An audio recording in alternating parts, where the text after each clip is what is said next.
First, I want to say a big thank you to Goshen College and to the athletic department for the Champions of Character Award. I'd like to thank my parents and my sister for making the trek out here this weekend and for your constant support. And I'd also like to thank some of our close family friends that are here today, and two of the most influential coaches I've had in my life who are here today as well. I'm honored to receive this award and to be back on campus with you this weekend.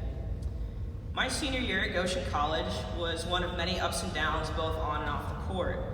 One memory that immediately comes to mind is one of the many thrashings that we received on the basketball court against good old St. Francis. It was head coach Stephanie Miller's first season at the helm, and we were a group that did not have the most talent in the conference.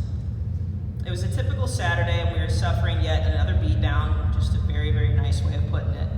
As a captain that season, it was challenging at times to stay positive and continue to come back to work every day when our efforts were rarely rewarded.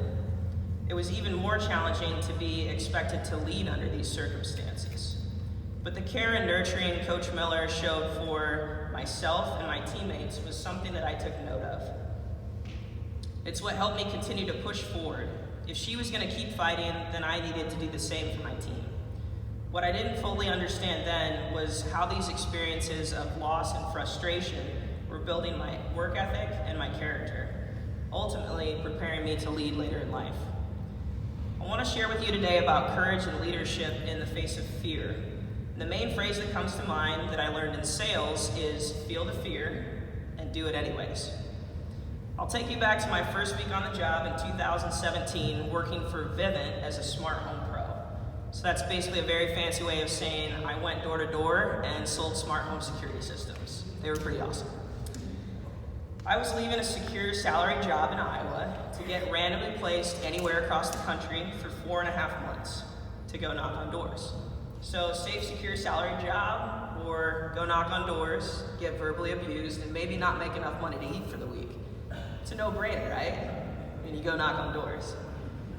So it was 10 p.m. and I was making the final round in my turf, that's what we called our neighborhoods, in Raleigh, North Carolina. Each day we would get to our neighborhood between 2 and 3 in the afternoon, knock until 10 p.m., plus 3 to 5 more doors. Now, it's hard enough to have the courage to knock during the day, and it becomes a whole different ball game when it's pitch black at night. But the one thing that I knew from my training was that the easiest sales in a department like this come between the hours of 8 p.m. and midnight. So I remember seeing this house off to my left that was well lit and thinking, okay, this is really good. I'm just gonna walk up, I'll knock on the door, they're gonna yell at me, I'll call it a day. I did my 5 more doors. So as I got closer to the house, I had the normal rookie jitters where you debate if the house is really well lit enough or not. Maybe you should find another one, and then you kind of do this really weird back and forth thing where you're like pacing in front of this house, trying to get the courage to go knock on it. And if anybody's watching you from their window, they think you're crazy. They're probably gonna call the cops. But finally, I shut my brain off and muttered underneath my breath, feel the fear and do it anyways. I knocked on the door, calmly explained why I was there, and transitioned into the house, as if I had done it 1,000 times. It ended up being one of the easiest sales I had that summer and was one of the largest packages I sold in my 2 years with the company. That night it became clear to me that the only thing standing in the way of myself and my goals was my own fear. I went on to have a successful summer, and by the halfway point I was helping train others. It first takes courage, and then you can lead. Little did I know that this lesson reinforced would be greatly needed when I arrived back home in Iowa. I began as the head girls basketball coach at Hillcrest Academy during the 2015-16 season. I was extremely excited, but I knew that it was going to be a very unique challenge.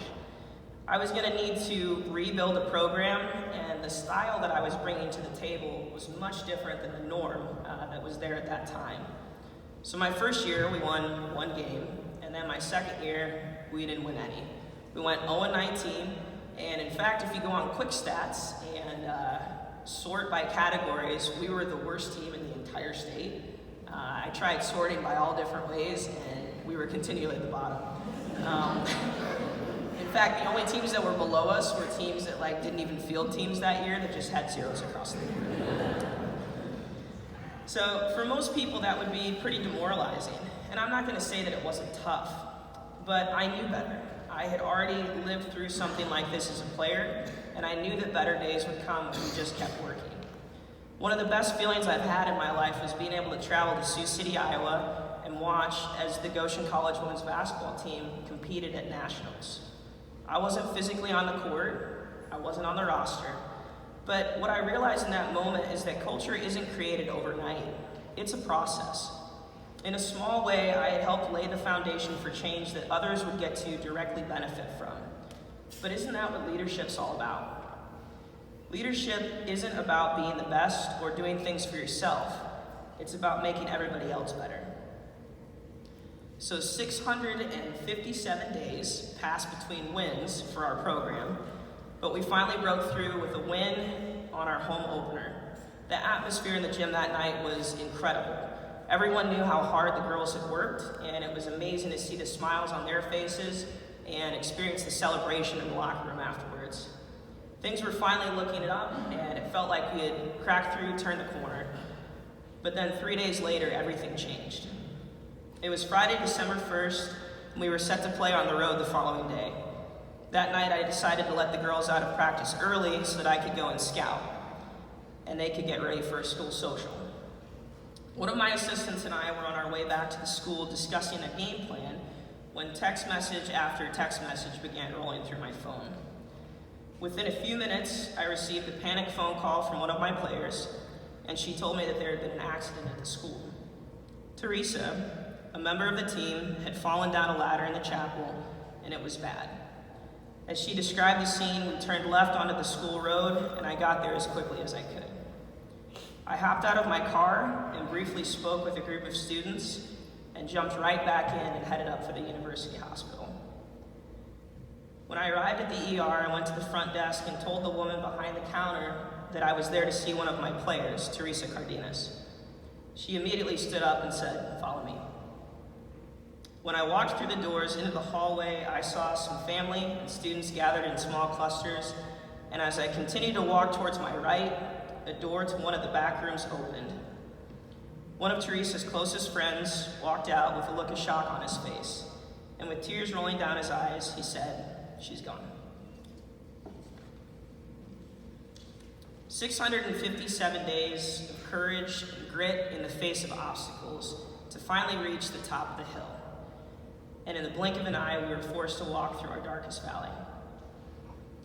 Leadership when things are going well can be relatively easy, and many people can be good leaders under these circumstances. But you find out quick when your back is against the wall what you're really made of. Feel the fear and do it anyways. The days and weeks following Teresa's death were difficult, to say the least.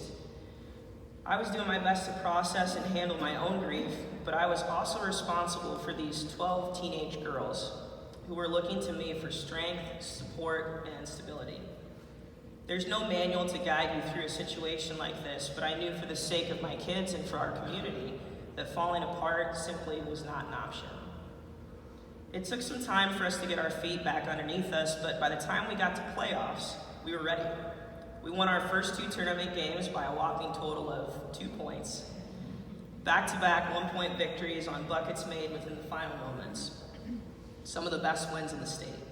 When no one thought we could, we did, and our entire community rallied behind us. Our final game played that season was against the number 3 team in the state.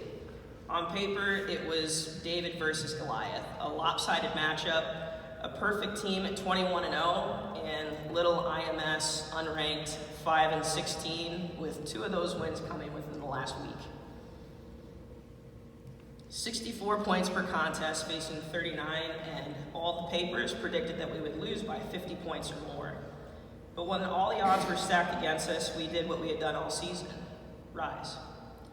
With 2:26 remaining in the game, then junior point guard Susanna Yoder, who's now a freshman here at Goshen on the basketball team, drilled a three-pointer that not only tied the game, but it gave her the 1,000th point of her career. What a special moment. We ended up losing the game within the final 8 seconds, but there was great victory in this defeat. The bond created with that group is something that will never be broken, and it's one I believe I was able to nurture and lead through because of the lessons that I learned here in Goshen, Indiana. Goshen College is an organization that understands that by caring for the student as a whole, more can be achieved. Care outside of the classroom, the court, the field, nurturing people as a whole. That's what Goshen is all about. This is the approach that I take in my career as a business manager in the agriculture world, and it's certainly the approach that I take with my team, both on and off the court. I'm also proud to report that last season, despite the polar vortex that tried to wipe out the Midwest, we did come up with 10 wins. It takes courage to lead when the going gets tough, but it's 100% worth it. I will forever be grateful for the 30-point losses, the tears cried in Coach Miller's office, and even the C I got on my first organic chemistry exam. The lessons I learned during my time on this campus prepared me in ways I didn't understand then, but I have had the privilege of benefiting from now. Thank you.